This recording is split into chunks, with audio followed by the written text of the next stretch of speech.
Yeah, my name is Bamidele.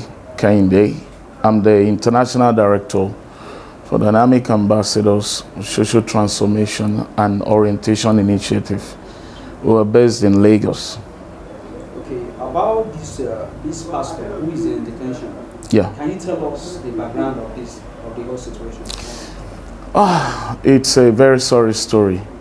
The pastor Benjamin is the pastor of a church who have lived over 30 years in Benin Republic, and so he has done greatly, and have numbers of children of Beninois.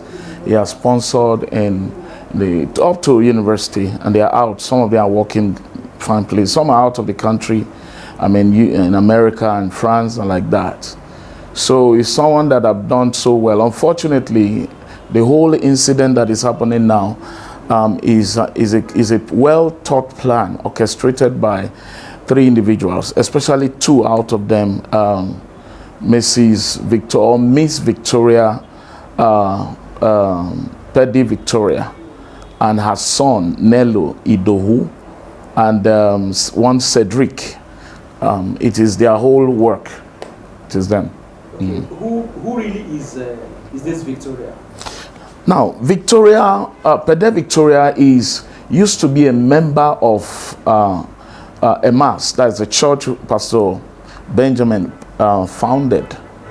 She used to be a member and a close person to Pastor Benjamin.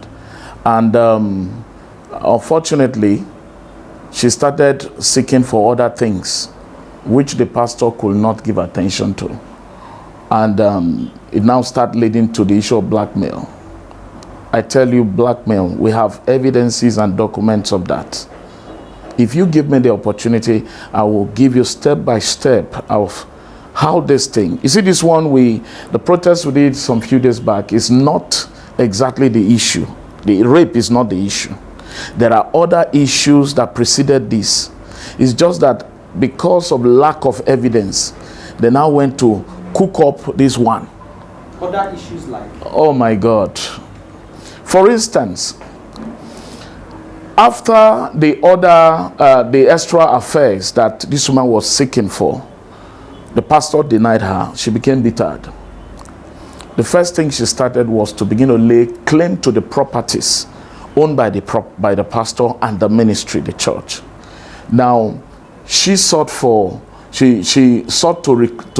recover the things she personally donated to the church, like generator, like a plot of land. She was not satisfied.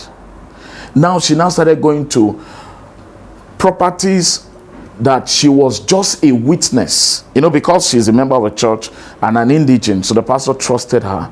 So when the pastor was acquiring lands, she will have to come and sign, the procedure. You sign her as a witness. Now what they did was to go to those individuals that sold those various lands and try to cajole them to come and conspire, and claim those lands back with promise that they are going to share, the proceeds from the land to those people. These are facts. These are not issues, hidden issues, because those people actually went to report to the police and do affidavit to say, this land, we have sold it to the pastor. It belongs to him. Whatever you are bringing, we are not going to do it. That's just one.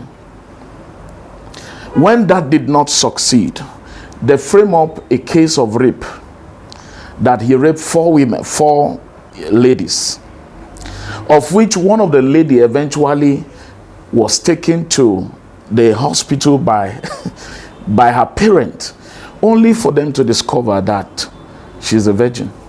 Okay, how old is that? 17. That particular one was 17. The parent of those girls were very angry that they had to make this thing official, to the police and others, where they also came to do investigation and discovered that they are all fabricated. It is still one story but different faces. Okay, on the issue of rape. Yes. Like how many rape cases?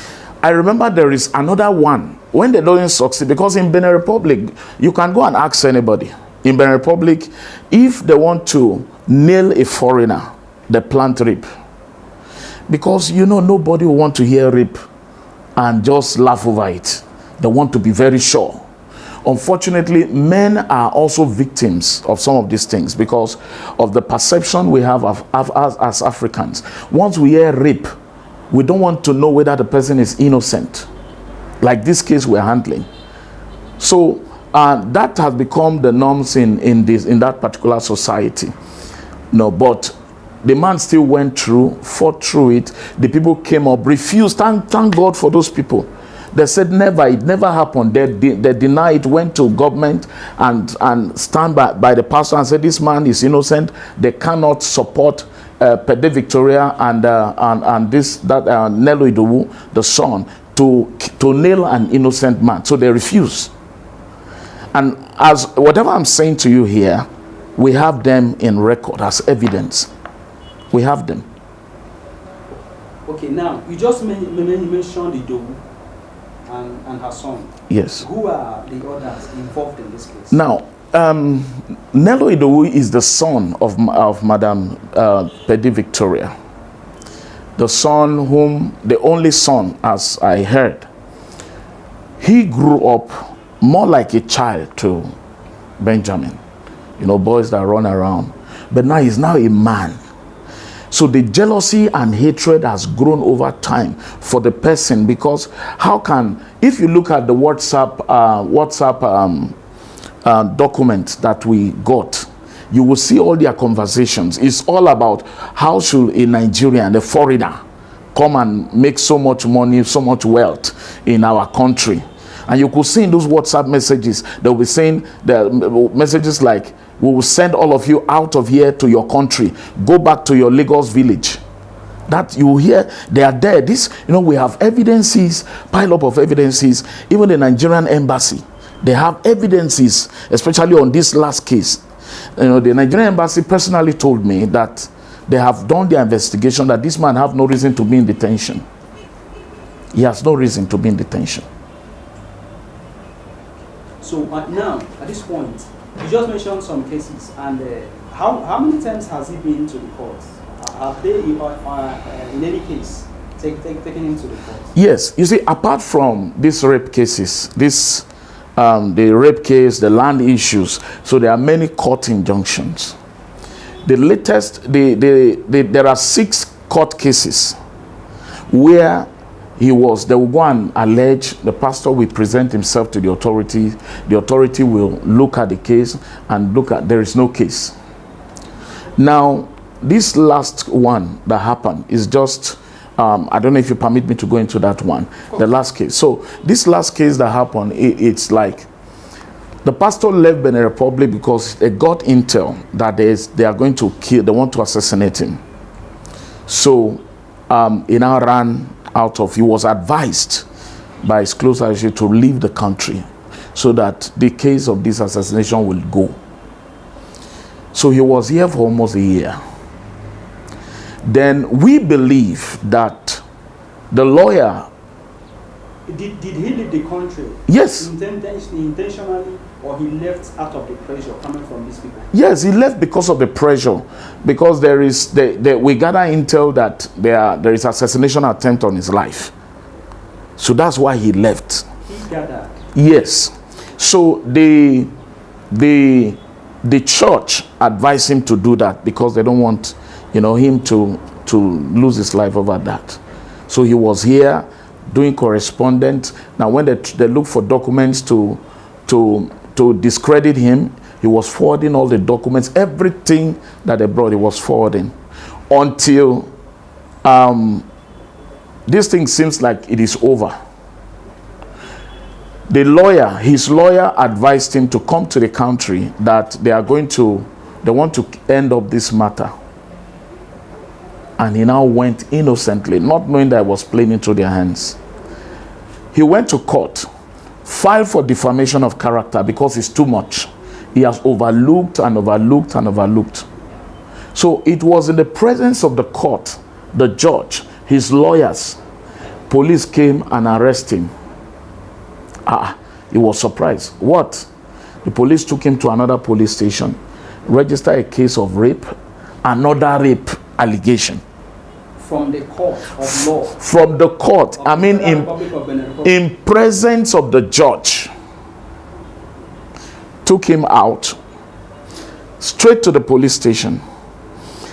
Now, if at the police station he stayed there for 2 days, because of the shock, his blood pressure went up. So the police authority was afraid. Now listen, they didn't do investigation. No? Police authority was afraid. They approached the prosecutor to say, this man you are talking about, his health is becoming challenging. Instead of the prosecutor to consider his health, the prosecutor sent him straight to prison. So he was in prison for 4 months. Then his health, went bizarre. And he ran into depression. He was now taken to this hospital where they chained his legs and his hands. And while taking treatment? While treating him, so his hands. And the condition of the chain is such that there is no way his blood pressure will improve. Because you could see, we have pictorial evidence of his hands, that the tightening of the handcuff is so strong. You will see it. So there is no way blood can even flow. So we have that. So he was in that place until he discovered that this thing is out of hands. Then he now reached out to us for help. Now I went to do investigation. I went to do investigation on this. I went to the Nigerian embassy first. That was my first point of call. And the Nigerian embassy just showed me document, pile up of evidences, and even flash drive, both physical and video evidences that, yes, they made interviews with people and come out with their own facts. And they categorically told me that this man has no reason to be in detention. It is a frame-up issue. The Nigerian embassy seems helpless. Okay. In this case, he has had court cases. Yes. On many occasions, has he for once been sentenced or never? Convicted? Never. If you see all the documents we have, you will see this is government stamps. All the documents, every document is you will see it is from either the police. Let me also let you know. Before last month, May, before last month, the police now concluded investigation after over almost a year and presented the evidence of their investigation to the prosecutor. What's the conclusion? Same thing we have always talked about. This man is innocent. There is nothing. That all the police concluded that it's a conspiracy and handed the document over to the prosecutor. I'm not a lawyer, but we all have lawyers around. So you want to know that if the prosecutor have such evidences from government-recognized institution, what would have been the ideal thing? Present to the judge and free the man. But I was told that the prosecutor said, unfortunately, this is rather coming late. What that statement mean, I guess the prosecutor still have to explain. Then we got to court and there's argument. The prosecutors who went ahead to pressure the judge that he should be sentenced to 10 years imprisonment. Okay, on this note, are you suspecting that the judge's hand is tied? With all due respect to the legal system over there, I don't want to conclude that the judge has a hand.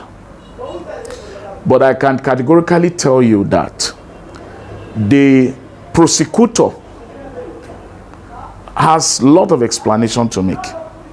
The prosecutor, I don't know her name. Now, this is one fact we must know. Pede Victoria and her son promised Benjamin that they are going to kill the wife, kill the father, kill the child, and also kill him. That if they don't get that he will be sent to prison, that the corpse of Pastor Benjamin will rot in prison. That Benjamin have evidences, they have history. Can you say that again? Benjamin have evidence, but they have history. Okay, the people in Benin Republic, those are selling him. Yes. Saying that he has evidences yes. of innocence. Yes. But they have history. Of how? What do you mean by that? Yes. What this is? It is simple. Is a common saying. What it means is that you have documents to show for your innocence, but we are indigents. We are indigents. We have a way of doing our. We have a way of doing our things, and they boast. They make boast. And the president of Benin Republic must come out to prove his innocence, that he does not have a hand in what is happening. I'll tell you why. Because they also claim that the president is from the same region as they are. That they will use every means they have to make sure that Benjamin rots in jail. Okay, sir. I want to ask. Yes. What effort have you made to reach the Nigerian authorities over this matter? And what message are you passing to them? Now, this is it. The Nigerian High Commission to Ghana have done a lot diplomatically. They have done the necessary thing. They have written, as at the last time I went, they wrote 3 letters to the Foreign Affairs of Benin Republic. The Benin Republic authority did not acknowledge anyone until a few days ago, where they come up to say that the fate of this man will be determined by the court. We understand what that means. Now, we have reached out to Foreign Affairs in Nigeria. We have reached out to Diaspora Commission.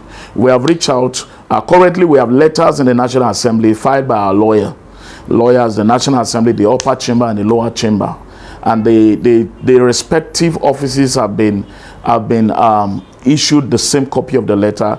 The senator in charge of Ogoja, where Benjamin came from, and also the House of Rep in charge. Then there are also documents with the House Chairman of House Committee, Privilege and Public Petition. So we have all those documents that have gone officially. We also have a document with the NSA, National Security Advisor. We have a document acknowledged. Then we also send a document to the Parliament of Benin Republic. Though we have not received acknowledgement, but we have done all those things. We use the office of Honorable Peter Ipanke, who is under his jurisdiction that Pastor Benjamin came from, to do another letter to all these offices that we're talking about. Now, I want the public to know that the allegation against Pastor Benjamin is just a cover-up, even though it is not true. And the documents we have, as I speak to you, there is no one evidence, no one. Even the girl herself have come to court to say it is a gang-up, that Nello Idowu and her mom, cajole her to come and do that. And of course, they failed in their promise. So because of that, she had come up to tell the court that it's a lie. It's a lie. That somebody from Germany, I've forgotten her name, she was the one that convinced her to come out and do this allegation. So I want the Nigerian people, the Beninoan people, good people, there are good people in Beninoa, and indeed the people of the world to rise up. This thing I'm telling you is not just about Benjamin Egbaji, but Benjamin Egbaji's case is just like a case that is open up the can of worm that we have. There are thousands of Nigerians in Beninoa prison who have not committed or do little minor offense, and they are sentenced to prison just because they are Nigerians. Look, when you go to Benin Republic. Okay, I want to give an instance. When this issue started, I called a prominent businessman in Benin Republic. I said, please, one of our prominent brother is having a case. How can you help? The man pleaded with me. He said, here, don't just by mistake enter any trouble. He said they'll finish you. And every of your investment, they'll go with it. He said that he has relocated his family to Nigeria because of those things that is happening to Nigerians. So please, let's take Pastor Benjamin case as an example that we must not allow to happen. I don't know whether it's Kenya. The Kenyan government, when a citizen was killed in Nigeria, they came up and wrote to the Nigerian government. And the Nigerian government swift into action and went after the killer. If an SOS was raised, just like we are doing now, maybe we would have saved that girl. So the Nigerian government need to rise up and make sure that the presidency, the Benin government, free Benjamin. They don't have a reason. You cannot sentence on a man on nothing. That's my take. Thank you.